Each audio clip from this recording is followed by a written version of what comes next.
Next exercise जो हमारी है that is some more criteria for congruence of triangles. ठीक है, सो अभी तक हमने जो देखे थे वो 3 क्राइटेरिया देखे थे, SAS, ASA और AAS। अब 2 और देखेंगे हम, SSS एंड RHS। सो जैसे ये आप देख रहे हो, ये वाली मेरी जो डायग्राम है, इसमें क्या हो रहा है कि आपको ट्राइंगल्स दी हुई हैं 2, और दोनों ट्राइंगल्स के अंदर आपका क्या है, आपकी तीनों साइड्स देखो बराबर दिख रही हैं। ठीक है, सो पहले इस ट्राइंगल देखो 3.5 है यहाँ पे साइड, तो इसकी एक साइड यहाँ पे मिल रही है, दूसरी 4.5 है तो यहाँ पे भी 4.5 है एक साइड, और तीसरी साइड 4 यहाँ पे है तो यहाँ पे भी 4 है, तो तीनों साइड्स जो है वो मेरी बराबर है। राइट, तो ये कॉन्ग्रुएंट हो जाएंगी। इसको बोलते हैं हम SSS, side side side congruence rule. नीचे देखो दिया हुआ है SSS congruence rule. If 3 sides of one triangle are equal to the 3 sides of another triangle, then the 2 triangles are congruent. Simple. Next जो है वो है मेरी, देखो कि अगर 2 ट्राइंगल्स के अंदर एक राइट एंगल मिल जाए मुझे, ये एंगल इसके बराबर है 2 ट्राइंगल्स में, एक मुझे साइड मिल जाए, ठीक है, और एक मुझे हाइपोटेन्यूज मिल जाए। ठीक है, अब साइड जो हो सकती है वो कोई भी साइड हो सकती है, ये वाली भी हो सकती थी। ठीक है, तो चाहे तो नीचे वाली साइड हो चाहे ये वाली साइड हो, 90 में कोई सी साइड मिल जाए, एनी साइड। राइट एंगल और हाइपोटेन्यूज जरूरी है, राइट एंगल और हाइपोटेन्यूज जरूरी है, तो इसको हम बोलते हैं RHS, right angle hypotenuse side. Side is any side. ठीक है, तब भी जो मेरी ट्राइंगल्स हैं वो कॉन्ग्रुएंट हो जाती हैं। ओके,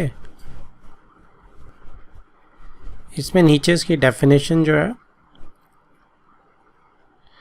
ये है थ्योरम 7.5 नीचे, RHS congruence rule. If in 2 right triangles the hypotenuse and one side, ठीक है जी, of one triangle are equal to the hypotenuse and one side of the other triangle, then the 2 triangles are congruent। तो ये सिर्फ hypotenuse और one side की बात कर रहा है, एंगल कहाँ गया, एंगल उसने यहीं पे डिक्लेयर कर दिया। इफ इन 2 राइट ट्राइंगल्स, अगर 2 राइट ट्राइंगल्स की बात कर रहा है तो दैट मीन्स 90 तो हमें मिलेगा ही मिलेगा। ठीक है, and RHS stands for right angle hypotenuse side. Next है जी example 7। AB is a line segment. P and Q are points on opposite sides of AB। ठीक है, सामने देख रहा है हमें कि PQ जो है ऑपोजिट साइड्स हैं AB के, एक AB के ऊपर है और एक नीचे है। Such that each of them is equidistant from the points A and B। तो each of them मतलब PQ जो है वो equidistant है AB से, मतलब P है इक्विडिस्टेंस, मतलब इक्वल डिस्टेंस पे है, तो मतलब P A से भी उतनी ही दूरी पे है जितना B से है। सो A Q से भी उतने ही डिस्टेंस पे है जितना Q B से है। ओके, सो कितना हो गया ये हमारा, ये दोनों बराबर हो गए, ऐसे बन गए हमारे पास sides. Right, show that line PQ is perpendicular bisector. PQ जो है वो परपेंडिकुलर बाइसेक्टर है AB की। ठीक है, दिस क्वेश्चन इज इंपॉर्टेंट। ये देखो इसमें 2-3 चीज़ें हैं, मैं आपको पहले बता देता हूँ कि जो एक क्वाड्रिलेटरल बन रही है ना, ये APBQ 4 साइड्स हैं, जब 2 एडजेसेंट साइड्स बराबर होती हैं, जैसे AP PB के बराबर है और AQ QB के, आगे जाके आप क्वाड्रिलेटरल्स के उसमें क्या कहते हैं चैप्टर में पढ़ेंगे कि ये काइट है। तो काइट क्या होती है कि 2 साइड्स जिसकी एडजेसेंट साइड्स बराबर होती हैं, और इसके डायगोनल्स की ये प्रॉपर्टी होती है कि परपेंडिकुलर बाइसेक्टर होते हैं ये। सो PQ जो है वो परपेंडिकुलर बाइसेक्टर है AB का, ये आराम से निकल के आएगा। ठीक है, इसको करते कैसे हैं, अब आप देखो, अगर मैं ट्राइंगल PAQ की बात कर रहा हूँ तो ये जो PQ है ये 2 ट्राइंगल में डिवाइड कर रही है। ठीक है, सो ये अगर मैं कॉमन ले लूँ तो मेरी ट्राइंगल PAQ PBQ के आ गई जी, वो कॉन्ग्रुएंट एस एस एस से, राइट। एस एस एस से कॉन्ग्रुएंट आने के बाद मुझे क्या मिलेगा, ये angle C P C T से बराबर मिल जाएगा, और ये एंगल जैसे ही मुझे सी पी सी टी से मिलेगा फिर मैं इन दो छोटी ट्राइंगल्स में देखूंगा पी ए सी और पी बी सी में, तो इसमें फिर दोबारा एस एस लग जाएगी, पी ए पी बी के बराबर है, एंगल मुझे मिल ही गया ये 1-2 के बराबर, और मेरी ये पी सी के कॉमन आ जाएगी, ठीक है। सो इससे क्या हो जाएगा मेरा, एक तो मेरा ये निकल के आ जाएगा अब सी पी सी टी से कि ए सी जो है वो बी सी के बराबर है जब ये छोटी ट्राइंगल्स कॉन्ग्रुएंट होगी। तो ए सी जो है वो सी बी के बराबर है, बाइसेक्टर बन गया सी पी सी जो है, और एंगल 3 और एंगल 4 ये दोनों भी इक्वल आ जाएंगे, और ये स्ट्रेट लाइन पे भी हैं, तो स्ट्रेट लाइन पे तो 90-90 तो अपने आप आ जाएंगे ये, ठीक है ना, क्योंकि दोनों का सम 180 और दोनों बराबर भी हैं, तो 90 + 90 ही बन सकते हैं। सो ये 90 भी आ गया एंगल। सो इसका मतलब ये चारों एंगल 90 आ जाएंगे वर्टिकली ऑपोजिट से या लीनियर पेयर से। तो इसका मतलब क्या हुआ कि ये परपेंडिकुलर बाइसेक्टर बन गया, ए बी को आधा भी कर दिया इसने पी क्यू ने, और 90 डिग्री पे भी काट दिया। So it is perpendicular bisector. So ये देखो इसमें सबसे पहले क्या किया गया कि ए पी क्यू ट्राइंगल को, sorry P A Q P B Q, वही जो बड़ी वाली ट्राइंगल्स थी, पी ए क्यू को पी बी क्यू से कॉन्ग्रुएंट कर दिया एस एस एस रूल से, क्योंकि ये साइड इसके बराबर थी, ये साइड इसके बराबर थी, और ये कॉमन आ गई, राइट। उससे हमारा ये वाला एंगल हमने सी पी सी टी से बराबर निकाल लिया। फिर नीचे हमने क्या किया, छोटी ट्राइंगल्स ले ली और छोटी ट्राइंगल्स को कॉन्ग्रुएंट प्रूव कर दिया, ठीक है, वही एस ए एस रूल से हमने आराम से कर दिया। ये साइड इसके बराबर है, ये कॉमन हो जाएगी अब, और ये एंगल हमें सी पी सी टी से मिल ही गया था। तो इसके बाद फिर क्या हुआ हमारा कि A C is equal to B C आ गई, A C is equal to B C आ गई, ठीक है। तो बाइसेक्टर बन गया सी पी सी टी से। और दूसरा हमारा दो एंगल्स को ऐड करके जब 180 बनेगा और ये एंगल भी इक्वल आएंगे सी पी सी टी से। सो ये एंगल्स जब इक्वल आ गए मेरे, कौन से वाले, जिसे हम यहाँ से 3-4 लिखा था हमने, और इन दोनों का सम 180 भी है, तो इससे 90-90 भी आ गए, राइट। तो ये नीचे देखो 180 है दोनों का, तो सम जो है 90 बन गया इनका, राइट। सो आप इसको कैसे, अगर थोड़ा सा आसान करना चाहते हैं आप, तो आप कैसे कर सकते हैं, देखो यहाँ पे आप इसको दोनों एंगल्स को जो हमारे 3-4 थे बराबर x पुट कर दो। So x + x is 180 degree, so 2x is 180 degree, so x is equal to 90 degree. So दो एंगल्स अगर जिनका सम 180 होगा एडजेसेंट का और वो बराबर होंगे तो वो हमेशा 90 होंगे। सो इस वे में ये परपेंडिकुलर बाइसेक्टर बन गया।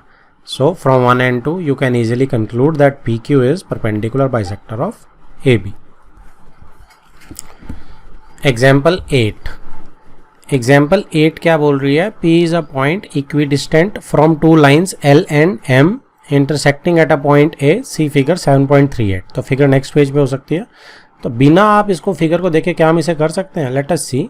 P is a point equidistant from two lines L and M intersecting at a point A। So L M intersect कर रही हैं एक पॉइंट ए के ऊपर। P जो है इक्वी डिस्टेंट है इन दोनों से। अब आपको पता है इक्वी डिस्टेंस का क्या मतलब होता है कि परपेंडिकुलर डिस्टेंस जो है वो सेम है। किसी पॉइंट का किसी लाइन से डिस्टेंस होने का मतलब होता है कि परपेंडिकुलर डिस्टेंस है।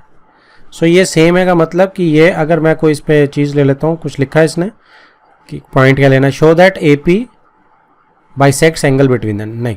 सो अगर मैं इसको पी क्यू और पी आर ले लेता हूँ, so P Q is equal to P R, ये दिया हुआ है। अब उसने कहा कि शो करो कि ए पी जो है वो एंगल को बाइसेक्ट करती है, मतलब ये एंगल इसके बराबर है, इन लाइन से बीच में जो एंगल है उसे बाइसेक्ट करती है। तो ये तो हमारा बड़े आराम से हो गया। आर तो मुझे मिल ही चुका, राइट एंगल, हाइपोटेन्यूज कॉमन है, साइड मेरे को बराबर आ ही चुकी है, तो आर एच एस से ये 1 सेकेंड में हो गया, और सी पी सी टी से एंगल 1 एंगल 2 के बराबर आ जाएगा। तो ये देखो हमने आगे बिल्कुल जो हमने ड्रॉ किया था एग्जैक्टली वही चीज़ है। RHS से दोनों ट्राइंगल्स को कॉन्ग्रुएंट करके और CPCT से PAB को PAC के बराबर कर दिया। Next is exercise 7.3 first question. Triangle ABC and triangle DBC are two isosceles triangles on same base BC and vertices A and D। ठीक है, सो ABC और DBC दो आइसोसेलेस ट्राइंगल है, तो AB is equal to AC हो गया और DB is equal to DC हो गया। Okay, same base BC and vertices A and D are on same side of BC, तो BC के सेम साइड पे है A और D, दिख ही रहा है मैं यहाँ पे फिगर में। If AD is extended to intersect BC at P, अब AD को ये एक्सटेंड कर रहा है कि BC को वो P पे इंटरसेक्ट करे, देन शो दैट। ठीक है, तो इसको हमने यूज करना, अब शो करना है 4 पार्ट से आगे। सो फर्स्ट पार्ट है ABD is congruent to triangle ACD। ABD कौन सी है, ये वाली ट्राइंगल है और ACD। तो ये देखो आप इस ABD ट्राइंगल में AD कॉमन नहीं है क्या ACD के साथ, तो SSS लग गई। तो पहले में तो आप बड़े आराम से तीनों साइड्स को लिख के SSS से प्रूव कर सकते हैं। ठीक है, ये मैं आपके लिए छोड़ रहा हूँ कि आप सिर्फ लिखना है AB is equal to AC, BD is equal to DC and AD is equal to AD, सिर्फ आपने लिखना है ये। ठीक है, नेक्स्ट जो है वो पॉइंट क्या है कि triangle ABP is congruent to triangle ACP। So ABP is congruent to triangle ACP। So ये बड़े वाली ट्राइंगल्स चाहिए मुझे, अब ये वाली और ये वाली, तो कॉमन तो इसमें भी है AP, ये B है और ये C है। तो इसमें देखो ये साइड तो इसके बराबर है ही, AB AC के बराबर है, ये हमें गिवन है। ओके, अब AP कॉमन है, ये भी मुझे पता है, फाइन। अब देखो पिछले SSS से मैं क्या नहीं निकाल सकता क्या, ऊपर वाली ट्राइंगल से कॉन्ग्रुएंट निकाली थी, तो एंगल 1 अगर मैं इसको मान लूँ तो एंगल 2 के बराबर ये CPCT से आ जाएगा। तो मैं इससे यूज़ करूँगा कि angle 1 is equal to angle 2 CPCT से। ठीक है, सो CPCT से ये आ गया। तो अब इसमें क्या लग गई, SAS लग गई इसके अंदर। सो क्या हो गया मेरे पास, triangle ABP is congruent to triangle APC। ठीक है, क्या लग गया, SAS, राइट। तो अब साइड्स आप लिख सकते हैं कि किस एंगल को कैसे लिखना है, वो आपको आराम से आता है कि AB जो है AC के बराबर है, एंगल 1 एंगल 2 के बराबर है CPCT से, और AP के बराबर है common. Now next is third part. Third part में क्या बोल रहा है वो कि AP bisects angle A as well as angle D। AP जो है एंगल A को बाइसेक्ट करती है, तो एंगल A को बाइसेक्ट तो CPCT से ही आ गया। एंगल A को bisect angle 1 is equal to angle 2 आ गया। सो AP तो ऑलरेडी बाइसेक्ट कर रही है, already done, angle 1 is equal to angle 2। और एंगल D को बाइसेक्ट कर रही है, तो इसके लिए हमें क्या करना पड़ेगा, इसके लिए हमें नीचे जाना पड़ेगा। सो थर्ड पार्ट के लिए, अच्छा थर्ड पार्ट से पहले फोर्थ भी हो गया मेरा। फोर्थ कैसे हुआ मेरा, फोर्थ देखो AP जो है परपेंडिकुलर बाइसेक्टर ऑफ BC, यहीं से नहीं आ गया क्या फोर्थ पार्ट। तो मैं आपका, चलो पहले थर्ड ही कर रहा हूं मैं, कि D के लिए मुझे दो छोटी ट्राइंगल्स लेनी है। कौन सी हैं, D P B C, right. अब इसमें DB देखो DC के बराबर है, एक चीज़ ये है, कॉमन साइड मेरे पास है, तीसरी साइड मुझे नहीं पता है अभी। एंगल मुझे निकालना है, एंगल मुझे, अच्छा B एंगल C के बराबर है, नहीं मैं ये भी नहीं मान सकता, राइट। इसके अंदर तो मैं फिर भी मान सकता था, बट इसमें ASS हो जाती, तो इसमें मैं नहीं ले सकता। तो फिर मुझे क्या चीज़ लेनी पड़ेगी, देखो मुझे फिर CPCT का सारा ही लेना पड़ेगा। CPCT से BP is equal to PC आ गया पिछले पार्ट की। सो मैं BP is equal to PC ले रहा हूँ, CPCT से BP is equal to PC, right. तो इससे मेरा अब ये कॉन्ग्रुएंट आ गए triangles. So triangle DBP is congruent to triangle, कौन सी आई है हमारी, DPC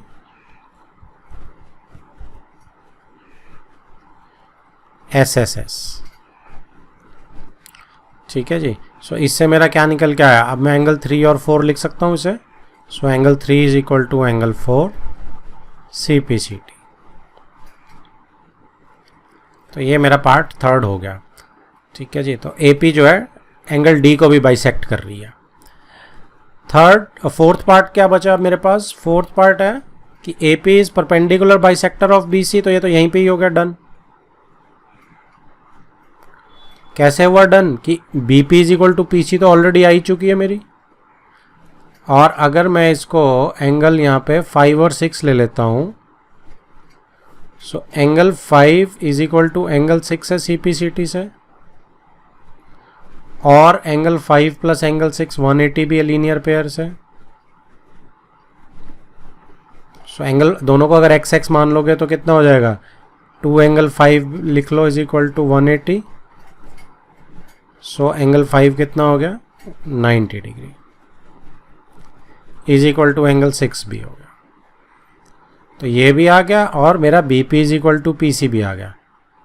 तो उसने क्या बोला था कि AP is perpendicular bisector of BC। तो इन दोनों से आगे ना निकल के this implies AP is perpendicular bisector of BC। Done. Question number 2, AD is an altitude of an isosceles triangle ABC in which AB is equal to AC। सो एक isosceles triangle बना रहे हैं,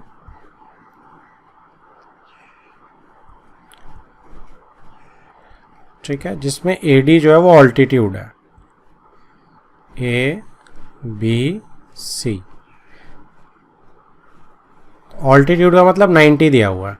अब आपको पता है आइसोसेलेस ट्राइंगल में अगर मेरे पास ये AD है, AD ऑल्टीट्यूड है, तो इसका मतलब एंगल बाइसेक्टर भी होगा इसका, और ये बाइसेक्टर भी होगा साइड BC का भी, BD is equal to DC भी होगी, ठीक है। ये प्रॉपर्टी हमें पता है और उसने यही प्रूव करने को बोला है। फर्स्ट पार्ट देखो यही है, AD बाइसेक्ट्स BC, और second part AD bisects angle A। तो ये बेसिकली प्रॉपर्टी का ही क्वेश्चन है, तो ये एज ए रूल हम याद रख सकते हैं। सो इसको सॉल्व करते हैं अब।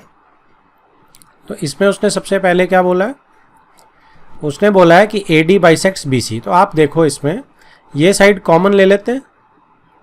सो ट्राइंगल ABD सीधी कॉन्ग्रुएंट आ गई मेरे ट्राइंगल A के बराबर A है, B का C है, C आएगा, ठीक है। और आप इसे एंगल को भी बराबर ले सकते हो, तो AAS लग जाएगी। ऐसे लोगे तो RHS, अदरवाइज AAS, जैसे मर्जी करो। A, C और D के बराबर तो D ही है। सो RHS लग गई, राइट एंगल, हाइपोटेन्यूज और साइड। सो अब इसमें क्या बना मेरे पास कि BD is equal to DC,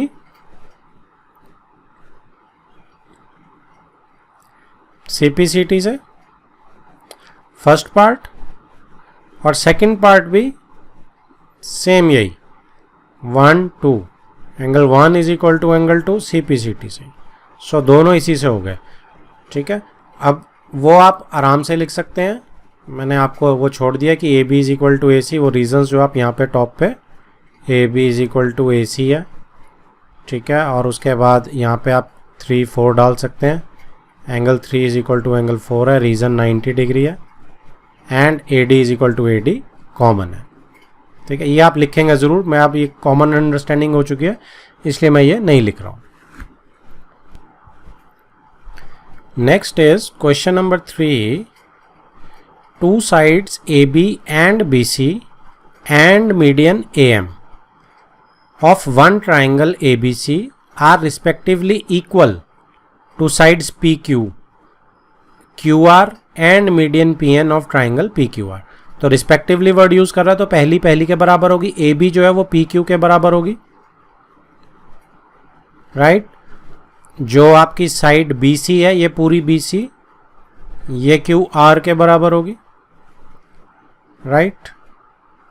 और मीडियन दिया है तो मतलब आधा बराबर भी है, मीडियन दिया है तो ये अच्छा मीडियन जो है AM जो है वो PN के बराबर है, और ये भी आप मान के चलो कि ये भी मीडियन है तो बराबर है चीज़ें, क्योंकि मीडियन दिया ना AM तो मिड पॉइंट हो गया। सो अब हमें बताना है show that first part triangle ABM is perpendicular और congruent to triangle PQN। So ABN में देखो अब बड़े सीधी सी बात है, इसमें मैं SSS लगा सकता हूँ। कैसे लगा सकता हूँ, आप देखिए कि AB तो PQ के बराबर मिल रही है। मैं अगर फर्स्ट पार्ट के लिए ये दो ट्राइंगल्स ले रहा हूँ ABM PQN, P को ज़्यादा ही उधर लिख दिया मैंने, P। सो इसमें AB तो ऑलरेडी मुझे PQ के बराबर है, AM जो है वो भी PN के बराबर। रही बस तीसरी चीज़, तो तीसरी चीज़ आप देखो BC मुझे पूरी QR के बराबर दी है, तो अगर पूरी चीज़ें बराबर हैं तो हाफ भी बराबर होगी, तो हाफ BC भी हाफ QR के बराबर होगी। तो हाफ BC क्या है BM, क्योंकि M जो है वो मिड पॉइंट है, AM मीडियन है। ऐसे ही हाफ QR किसके बराबर है QN के बराबर, तो मुझे तीसरी भी बराबर मिल गई। ठीक है, रीज़न क्या है कि half BC is equal to half QR. So this implies BM is equal to QN। ठीक है, क्योंकि M और N जो है मिड पॉइंट्स हैं।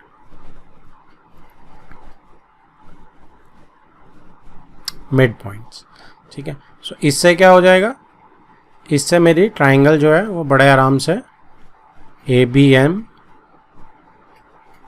कॉन्ग्रुएंट आ जाएगी ट्राइंगल PQN से SSS लग जाएगी। बाकी दो साइड्स तो हमारे पास ऑलरेडी है ही हैं, SSS। ठीक है, सो अब सेकेंड पार्ट क्या है, ABC is congruent to PQR। अब पूरी ABC भी आराम से हो जाएगी। क्यों हो जाएगी, क्योंकि BC और AB तो है। अब ये बीच वाला एंगल BQ के बराबर ले सकता हूँ ना, मैं बड़े आराम से ले सकता हूँ। ये angle 1 is equal to angle 2 CPCT से आ गया, angle 1 is equal to angle 2 CPCT से आ गया। ठीक है, सो AB जो है ऑलरेडी PQ के बराबर है, और BC जो है पूरी वो QR के बराबर है। तो इससे क्या हो जाएगा, मेरी पूरी की पूरी ट्राइंगल ABC जो है वो कॉन्ग्रुएंट आ जाएगी ट्राइंगल PQR के। कौन सी लगाई हमने इसमें, SAS। खत्म, फर्स्ट पार्ट भी और सेकंड पार्ट भी। ये सेकंड है एंड ये फर्स्ट है। Next is fourth question, BE and CF are two equal altitudes of triangle ABC। So पहले तो ये देखते हैं कि क्या बोल रहा है। ये कह रहा है एक ट्राइंगल ABC है मेरे पास,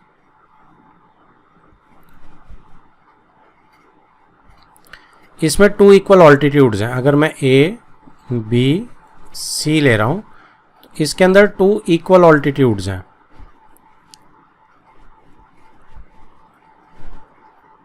ठीक है, सो ये भी 90 है और ये भी 90 है। अब ये दोनों इक्वल भी हैं, ऑल्टीट्यूड्स भी हैं और इक्वल भी हैं।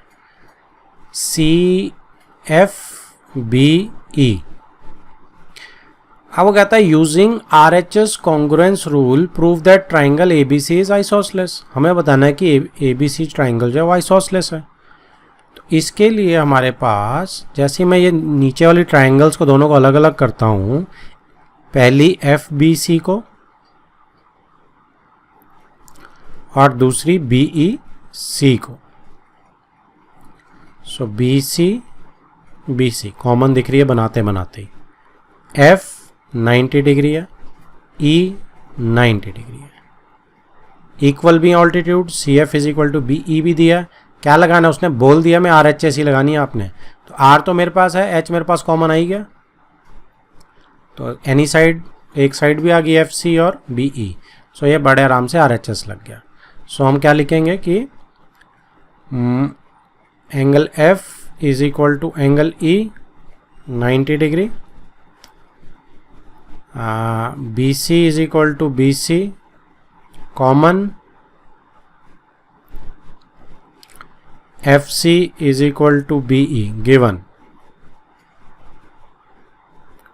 सो triangle F B C is congruent to triangle E के बराबर कौन, एफ के बराबर ई है कॉरस्पॉन्डिंग पॉइंट, बी के बराबर इसमें हम क्या कर रहे हैं, देखो साइड्स यहाँ चेंज है, एफ सी बी ई, सो सी के बराबर बी आ जाएगा. यहाँ से भी लगा सकते हो ना, देखो एफ सी बी ई, सो इसमें क्या है कि एफ के बराबर ई है तो सी के बराबर बी होगा, तो यहाँ पे बी आएगा, तो ई सी बी. सो यहाँ से रूल लगा आर एच एस, और इसके बाद क्या मिला मुझे, अब मुझे एंगल बी इधर से अगर मैं एंगल 1 बोल दूं इसे, और इसे एंगल 2, ये बराबर मिल गए सी पी सी टी से, बी और सी बराबर है. So angle 1 is equal to angle 2 C P C T. Angle 1 is equal to angle 2 मिलते ही क्या हो गया, triangle A B C isosceles हो गई.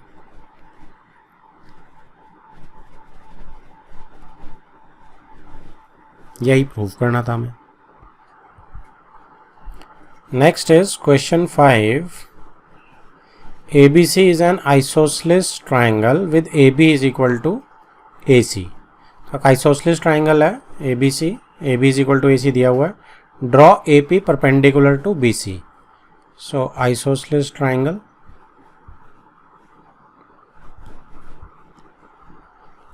ABC. अब इसमें मुझे क्या बोला उसने, परपेंडिकुलर ड्रॉ करने को बोला AP. So AP is perpendicular.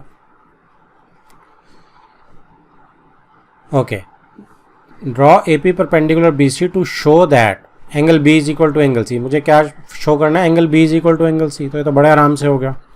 Perpendicular है, ये साइड मेरे को इसके बराबर दी हुई है, ठीक है, ये कॉमन है, फिर से RHS लग गई, ये दोनों ट्राइंगल जो हैं वो क्या हो जाएंगी, सिमिलर, वो कॉन्ग्रुएंट हो जाएंगी. So triangle A B P is congruent to triangle A के बराबर ए है, बी के बराबर सी आएगा, और पी के बराबर तो पी है ही है, राइट. कौन सा रूल लगाया, RHS.